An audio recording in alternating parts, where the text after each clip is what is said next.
नमस्कार, मैं रंजित कुमार, आप देख रहे हैं माय परफेक्ट स्कूल चैनल। और आज हमारे बीच 9 नंबर की बच्चियां हैं, शिक्षकगण हैं, मौजूद हैं। आज मैं आपको एचएम सर की जुबानी दशरथ मांझी की कहानी, एचएम सर की जुबानी दशरथ मांझी की कहानी आप सुनेंगे। और चूंकि दशरथ मांझी एक प्रेरणा स्रोत हैं हम सब के लिए, तो दशरथ मांझी के बारे में मैं थोड़ा सा आपको बता दूं कि 14 जनवरी 1934 गया के गहलौर में उनका जन्म हुआ था। और दशरथ मांझी को माउंटेन कटर, माउंटेन मैन उपनाम से भी हम सब जानते हैं। विगत दिनों एचएम सर गया जिले के दौरा पर थे, तो उन्होंने दशरथ मांझी के द्वारा जो पहाड़ काटा गया उन्होंने देखने का काम किया, उनके गांव जाने का काम किया, वहां उनके परिवार के लोगों से मिलने की कोशिश की और बहुत सारी जानकारियां हासिल की। तो आइए हम एचएम सर को आमंत्रित करना चाहेंगे कि आप आए और दशरथ मांझी के बारे में बच्चों को बताएं। एक बार जोरदार ताली।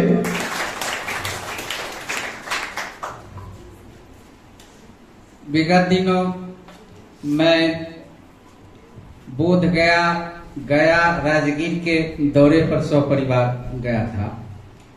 इसी दरमियान मैंने देखा कि राजगीर के समाप्ति के पर्वत के समाप्ति के जस्ट बाद एक रास्ता निकलती है और करीब करीब आपको 4 चक्के गाड़ी से 1 से 1.25 घंटा का दूरी तय करना होता है। दोनों ओर पहाड़ ही पहाड़ है और उसमें सरकार के द्वारा रोड बनाई गई है। उसी दरमियान हमको गहलौर नामक स्थान मिला, जहां हम दशरथ मांझी जी का गेट पे नाम लिखा हुआ है, दशरथ मांझी प्रवेश द्वार। और वहां हमने रुका और पहाड़, अटालकाई पहाड़ को हमने देखा। और उसमें हम सुने थे कि दशरथ मांझी नाम के कोई व्यक्ति थे जिसको पहाड़ को जिसने काटा था। तो हमको वहां रूबरू होने का मौका मिला। मैंने गाड़ी रुकवाई और गाड़ी रुकवाने के बाद वहां के दृश्य को मैंने अपने कैमरा में समेटने का भरसक कोशिश किया। इसके बाद वहां जब गए तो उनका दशरथ मांझी जी का स्टैचू लगा हुआ है। वहां बिहार सरकार के द्वारा उनके स्मृति में कई अस्पताल है, स्मृति भवन है। उनके परिवार के यहाँ भी हम गए। फिर वहां हमने देखा, जानने का प्रयास किया, वहां बहुत सारे विदेश के भी आदमी आते हैं। अगल बगल राज्य के, हम जिस समय गए थे बंगाल का आदमी आया हुआ था, वो भी फोटो शूट कर रहा था, हम भी शूट कर रहे थे। तो वहां देखा कि पहाड़ को कैसे काटा, एक छेनी और एक हथौड़ी। उस समय में ये कैसे काटा ये समझ से परे था। हमको आश्चर्य हो रहा था जो आखिर एक आदमी ने इस पहाड़ को हथौड़ी और छेनी से कैसे काट दिया। हुआ यूं, जानकारी जब मिली तो जानकारी मिलने के पश्चात ये बात हुई कि दशरथ मांझी एक गरीब मजदूर परिवार से थे। और सर मैं बीच में रोकना चाहूंगा, सुनील सर भी अब इस कार्यक्रम से जुड़ चुके हैं। एक बार जोरदार ताली हो जाए सुनील सर के लिए। आइए सर, चलते हैं दशरथ मांझी। फिर जब वो काम कर रहे थे, उनकी मैडम, दशरथ मांझी जी की मैडम उनको भोजन लेके जा रही थी देने। उसी दरमियान उनका पैर पहाड़ के बाद जाना था, पैर फिसला और उनको गंभीर चोट आई। गंभीर चोट आने के बाद वो जो है सो बेहोश हो गई और बीमार पड़ी। वहां से हॉस्पिटल की दूरी 55 किलोमीटर था। वहां जा नहीं सकी और उनका देहांत हो गया।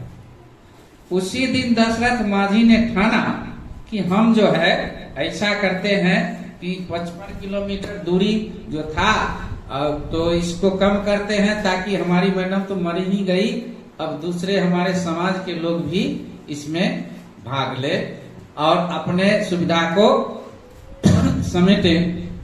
वहां वजीरगंज प्रखंड में हॉस्पिटल है, उसने एक छेनी और हथौड़ी से काटना पहाड़ को चालू किया और उनको 22 बरस लगा काटने में। 22 बरस जोरदार ताली दशरथ मांझी के लिए हैं। 22 बरस में उसने पहाड़ को काटा और पहाड़ को काटने के बाद रास्ता बनाई। अब वह वजीरगंज की दूरी मात्र 15 किलोमीटर हो गया। 360 फीट में पहाड़ को काट के रोड बनाया और 30 फीट चौड़ा है, 25 फीट ऊंचा वहां से है और वहां उनका स्मारक बना हुआ है। वहां सभी आदमी जाते हैं, नमन करते हैं। मैंने उनके घर पे देखा, गहलोर नामक, गया जिले के गहलोर नामक स्थान है ये और वजीरगंज प्रखंड में आता है, जिसको मैंने अपने कैमरे में समेटा है और ये हमारे प्रेरणा के स्रोत हैं। बिहार सरकार ने उनको उपाधि भी दी और इनका देहांत जो है 17 अगस्त 2007 में ऑल इंडिया मेडिकल इंस्टीट्यूट में दिल्ली में हो गया। ये हमारे प्रेरणा के स्रोत हैं और ये बतलाते हैं कि दुनिया में कोई भी काम असंभव नहीं है यदि दिल से ठान लिया जाए। और सर मैं बीच में रोकना चाहूंगा, उनकी एक वाकया ये है कि कुछ जमींदार उनको लोभ दिए कि आपको प्राइम मिनिस्टर से मिलना चाहिए, वो आपकी मदद करेंगे। तो मुझे ऐसी जानकारी मिली कि वो पैदल ही, वो वाकया क्या था, पैदल ही वो दिल्ली गए थे, उसकी कहानी सुनाइए। यहाँ जो है उनको प्रधानमंत्री से मिलने के लिए जाने की बात हुई तो ट्रेन में चढ़े, गरीब था, बगैर टिकट ही शायद निकले और वहां जाने के पश्चात टीटी ने उनको ट्रेन से उतार दी और दिल्ली ट्रेन के पटरी से ही चलते चलते प्रधानमंत्री के यहाँ मिलने के लिए चले। वो पैदल ही दिल्ली चले गए। आप समझ सकते हैं, गरीब थे, टिकट का पैसा नहीं था और पैदल ही प्रधानमंत्री से मिलने चले गए। लेकिन संयोग ऐसा रहा कि प्रधानमंत्री मिले नहीं, फिर वो वापिस आते हैं और फिर पुनः पहाड़ को काटने में लग जाते हैं। ऐसा सर पता है कि 1960 से उन्होंने शुरू किया था और 1982 तक पहाड़ काटा, कुल 22 वर्ष लगातार। तो इतना इनको माउंटेन मैन की उपाधि से विभूषित किया गया है और इनको दृढ़ता के लिए, दृढ़ संकल्प के लिए हम लोग भी और सारे लोग भी उनको नमन करते हैं और वहां उस दृश्य को देखने के लिए जाते हैं। रेगुलर आपको वहां कोई न कोई मिल जाएगा। इनके नाम पर फिल्म भी बनी है, कई डॉक्यूमेंट्री फिल्म जी उनके नाम पर फिल्म बनी है, मांझी द माउंटेन। और दशरथ मांझी के 2 विचार हमने पढ़े। उन्होंने कहा था कि मैंने माना कि जिंदगी का सफर कांटों से भरा है, जो इसको तय कर ले वही असली पहचान है। बने बनाए रास्ते पे तो सब चलते हैं, जो खुद का रास्ता बना ले वही असली इंसान है, उन्होंने कहा था। और दूसरा वाक्य मुझे याद है सुनील सर के, उन्होंने कहा कि व्यक्ति को भगवान के भरोसे नहीं रहना चाहिए, क्या पता भगवान आपके भरोसे बैठे हो। नहीं, उन्होंने कहा था व्यक्ति को भगवान के भरोसे नहीं रहना चाहिए, क्या पता भगवान आप ही के भरोसे बैठे हो। इनके 2 विचार आज प्रेरणा के स्रोत है। और सुनील सर मैं आपसे जानना चाहता हूं कि दशरथ मांझी और उनकी पत्नी दोनों के बीच एक ऐसा स्नेह पति पत्नी के बीच, जिसके कारण मैंने पढ़ा कि रामायण में वो दशरथ जो पत्नी के कहने पे राम को वनवास भेज दिया और एक दशरथ जो पत्नी के लिए पहाड़ को काट दिया। सुनील सर क्या कहना चाहेंगे? 2 दशरथ है यहाँ। मैं यही कहना चाहूंगा कि जो पानी से नहाते हैं वो लिबास बदलते हैं और जो पसीने से नहाते हैं वो इतिहास बदलते हैं। बहुत बहुत जोरदार तालियां, बहुत बढ़िया। इरादे नेक हो तो सपने भी साकार होते हैं, अगर सच्ची लगन हो तो रास्ते आसान। वाह, क्या बात है, जोरदार सर, बहुत बढ़िया। इस महान विभूति से सबक लेना चाहिए और हमारे इस विकासशील देश में रहकर बहुत सी समस्याएं हैं, अगर इस प्रकार के लोग हो जाएं तो कई समस्याओं का समाधान व्यक्तिगत रूप से भी हो सकता है। इसके लिए मैं माली जी का बहुत बहुत शुक्रगुजार हूँ। धन्यवाद। पुनः धन्यवाद सुनील सर, पुनः अजम सर। ये कार्यक्रम की समाप्ति करेंगे। बच्चों, आपने दशरथ मांझी को जाना, उनकी जीविती को जाना, और सर आप दशरथ मांझी इस महान विभूति का जन्म जिस गांव में हुआ, आपके कदम वहां पड़े, आप कैसा महसूस किए वहां जाकर? मैं वहां से चला, करीब करीब 2-3 किलोमीटर हटके उनका वास्तविक मकान, पुश्तैनी मकान था, वहां मैंने गया। वहां उनके आसपास के बच्चे वहां खेल रहे थे, गौतम बुद्ध की मूर्ति लगी हुई है वहां भी, और दशरथ मांझी जी की भी मूर्ति लगी हुई है वहां। हमने उनको समझा कि इनका परिवार का आदमी है, कुछ लड़कियां, कुछ महिलाएं, कुछ बच्चे थे। हमने उनसे बात करने का भरसक प्रयास किया, लेकिन उन्होंने बात करने से मना कर दी।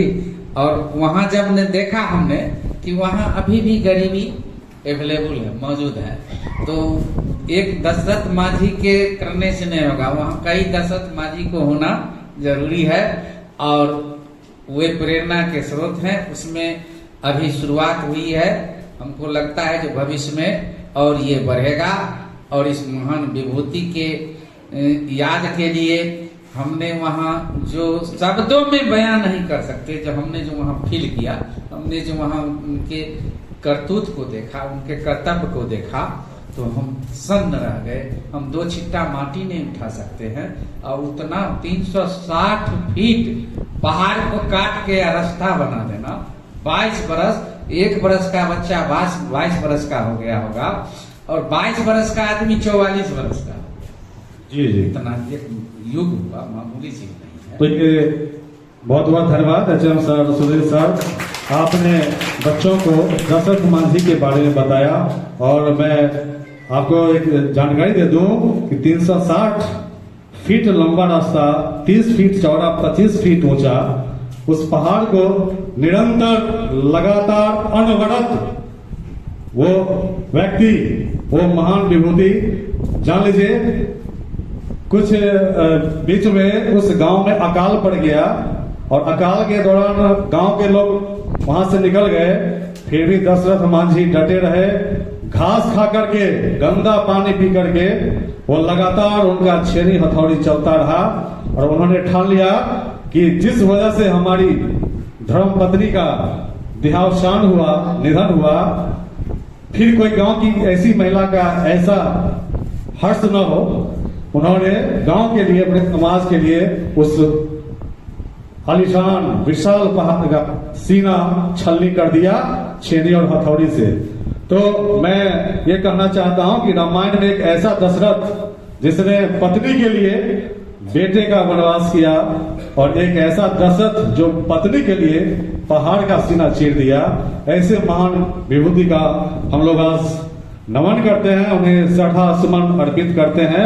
और ये सारी जानकारियां हमारे एचएम सर श्री गंगाराम पासवान के द्वारा आप लोगों को दी गई, और सुनील सर इसमें सहयोग किए, आपको बहुत बहुत धन्यवाद सुनील सर। और मैं फिर इसी तरह बिहार की ऐसी महान विभूतियां और हैं जो जिनके बारे में आपको हम लोग के द्वारा बताया जाएगा। आपको नए नए ज्ञानवर्धक चीजें हम आपको बताएंगे। पढ़ाई के इतर ये भी जरूरी है, अध्यात्म भी जरूरी है, पढ़ाई भी जरूरी है, हर चीज जरूरी है, संगीत भी जरूरी है। तब आपका संपूर्ण विकास होगा, आपका बौद्धिक विकास होगा। तो अंत में एचएम सर, आप इन बच्चों को मांझी, दशरथ मांझी के दशरथ मांझी के से 2 महान कीर्ति बताइए जिससे बच्चे प्रेरणा ले सके। HM sir. ये रंजीत सर बतला ही दिए, ऐसा कोई भी काम नहीं है जो आदमी ठान ले तो नहीं होगा। विद्यार्थी को चाहिए बच्चे को चाहिए कि अपने पढ़ाई में लगन लगावे। जब दशरथ मांझी पर्वत तोड़ सकता है तो हम पढ़ाई में आगे क्यों नहीं बढ़ सकते? इसलिए इस पर ध्यान दीजिए और इसको आगे बढ़िए। कुछ भी असंभव दुनिया में नहीं है जो संभव न हो सके, बशर्ते उसके लिए मेहनत की जरूरत है। और अंत में सुनील सर, आपसे 2 शब्द, बच्चों को क्या संदेश देना चाहेंगे दशरथ मांझी? हम बच्चों से कहना चाहेंगे कि वो दशरथ मांझी की तरह अपना टारगेट फिक्स करें और उस टारगेट को क्रैक करने के लिए जी तोड़ मेहनत करें। मेहनत के सामने कोई कुछ नहीं है। अगर आपका टारगेट सही है और लगातार आप कड़ी मेहनत कर रहे हैं तो आप उस टारगेट को क्रैक करेंगे और आपका भी नाम होगा और मेरा भी नाम होगा, विद्यालय का भी नाम होगा और आप भी प्रेरणा के स्रोत बनेंगे इस ग्रामीण वातावरण में। जी धन्यवाद। धन्यवाद सुनील सर। और मैं अब इस कार्यक्रम को समाप्त करता हूं। आपने एचएम सर को सुना, सुनील सर को सुना कि दशरथ मांझी हमारे शिरमौर हैं, प्रेरणा स्रोत हैं। जब वो इतना कठिन तपस्या कर सकते हैं, अपनी पत्नी के लिए, अपने गांव समाज के लिए इतना कुछ कर सकते हैं, तो आपको उतना करने की जरूरत है भी नहीं। और इसी मेहनत और लगन के साथ दशरथ मांझी को गुरु मानते हुए, उनको प्रेरणा स्रोत मानते हुए हम काम को आगे बढ़ाएंगे। फिर अगले कार्यक्रम में एक नई सोच, एक नई कहानी, एक नए विचार के साथ फिर हम लोग उपस्थित होंगे। तब तक के लिए धन्यवाद। और जो व्यूअर्स देख रहे हैं, मैं उनसे भी आग्रह करूंगा, निवेदन करूंगा कि आप हौसला अफजाई करें और ऐसे कार्यक्रम को देखें और इस पर आप अपना कमेंट्स लाइक जरूर करें। तब तक के लिए धन्यवाद, नमस्कार।